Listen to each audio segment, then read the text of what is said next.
Star Trek, as a new villain rises, their corrupt army promises to feature several shocking faces. A dark new villain is rising in the Star Trek universe, and their corrupt army promises several shocking faces. IDW's line of Star Trek titles is building towards the lore war, which sees the evil android remake reality in his image. Now, in a first look at Star Trek, Defiant 26, lore's horrifying new army stands revealed, and it includes some iconic franchise heroes. IDW Publishing released their April solicitations, including Star Trek, Defiant 26, which will be written by Christopher Cantwell and drawn by Davide Tinto. The issue is part 2 of the 5-part lore war, and the solicitations for it reads as follows. On one side of the war, Worf, Shaxs, Alexander, and others who once valued honor above all have now been designed by the malevolent android lord to uphold his dictatorial rule. On the other side, a rebel Maquis fleet, Collis II, Beverly, Sisko, and all those who know the truth behind their current reality endeavor to tear it down with what little resources they have. But not everything is as hopeless as it seems. There are allies hidden in the unlikeliest of places and assets, like the famous USS Phoenix, that escape even the all-seeing positronic eye of lore. The lore war marks the return of Shaxs after his appearances in Day of Blood, where he was instrumental in helping quell the Klingon uprising. Worf and Alexander are currently working through their issues in the No Old Warriors storyline in Star Trek, Defiant. Lore's ascent to godhood in the Star Trek universe was the result of the God War that rocked the galaxy in Day of Blood.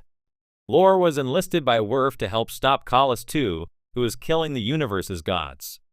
Lore quickly turned on his associates and absconded with Collis equipment and, more importantly, his followers in the fanatical Red Path cultists. Lore augments the Red Path members, reshaping them into his personal army. Yet, control of the Red Path was just a means to an end. Lore was going to use Collis technology to wipe out the entire universe. Lore did just that in the flagship Star Trek title, at the conclusion of the Pleroma storyline, and the ripple effects were felt across the entire multiverse, including a new reality subservient to Lore.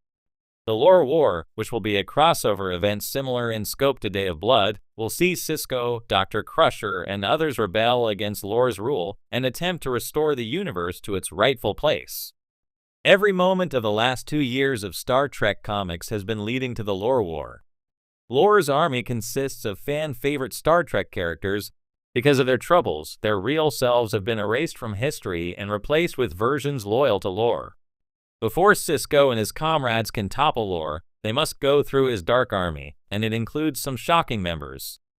IDW's solicitation mentioned Worf, Alexander, and Shaxs as members, and a variant cover for Star Trek #31 by Megan Levins reveals a few more, including Ro Laren and Tom Paris.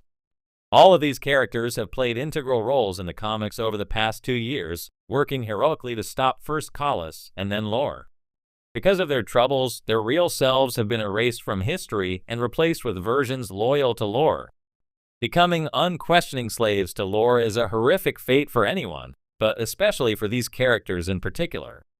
While it was partially Worf's idea to bring Lore into the God War, thus setting a chain of events into motion culminating in the Lore War, he has opposed the android's plans, as has Alexander. Tom Paris was present at the Pleroma when Lore crashed it, killing all the gods living there. He saw the horrors Lore unleashed firsthand, and yet has been brought under the android's thumb. Star Trek, as a new villain rises, their corrupt army promises to feature several shocking faces. The future of the Federation has never looked darker.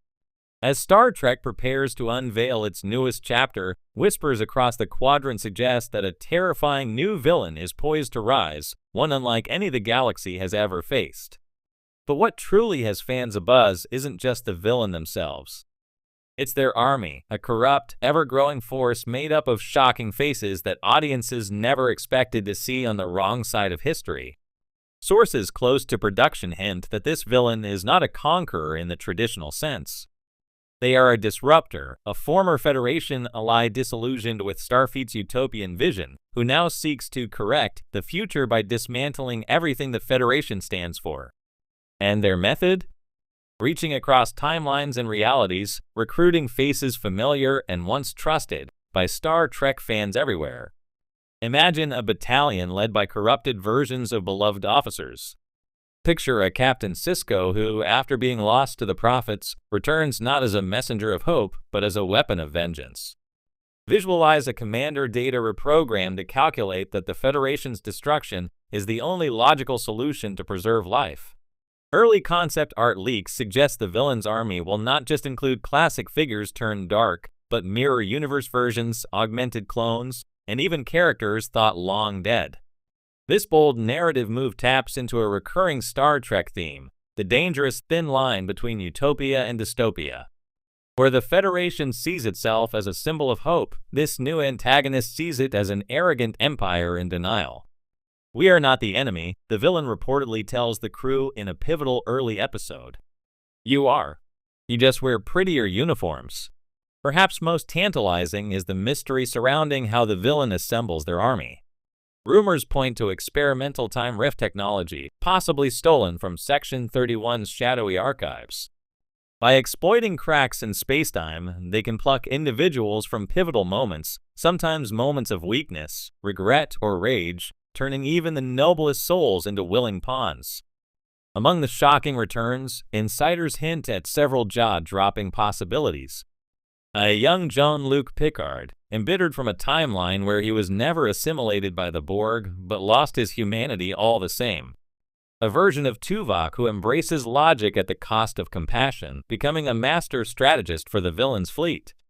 A Kira Nerys who, in a shattered universe, chose vengeance over peace, and now sees the Federation as just another oppressor. These corrupted faces won't be caricatures. Writers promise rich, complex portrayals that explore how easily heroes can fall, or be perceived differently depending on the choices they make. Expect moral dilemmas that challenge Starfleet's crews in ways even the Dominion War never could. Fighting enemies wearing the faces of your former friends, and sometimes versions of yourself, forces Starfleet to confront its deepest vulnerabilities. Executive producer Alana Miles teased during a recent panel, "We're not just throwing evil versions of characters at you for shock value. Every one of these transformations will make you question what you know about them and about yourselves." It's about fear, hope, and the terrifying idea that one wrong decision can change everything. The villain themselves remains tightly under wraps, though the casting call describes them as charismatic, deeply wounded, and morally unshakable in their mission. Some fans speculate that the figure could tie back to Star Trek, Deep Space Nine's exploration of destiny and prophecy, while others point toward Voyager's flirtations with temporal manipulation. Either way, this promises a villain with depth, not just destruction. The corrupted army also offers endless possibilities for both action and emotional storytelling. One scene reportedly shows an epic standoff where Captain Burnham must outwit a corrupted Spock, her own brother, who believes in a cold, purely logical galaxy with no place for the messy ideals of the Federation. Another features a face-off between Admiral Janeway and an alternate Chakotay, who accuses her of betraying her crew in ways the real timeline never saw. In the end, this bold move signals a Star Trek season determined to break new ground while honoring the past. By playing with beloved characters in unexpected ways, it invites longtime fans to re-examine what makes someone a hero and how fragile that status can be under pressure. As Star Trek boldly goes into this dark and thrilling storyline, one thing is certain: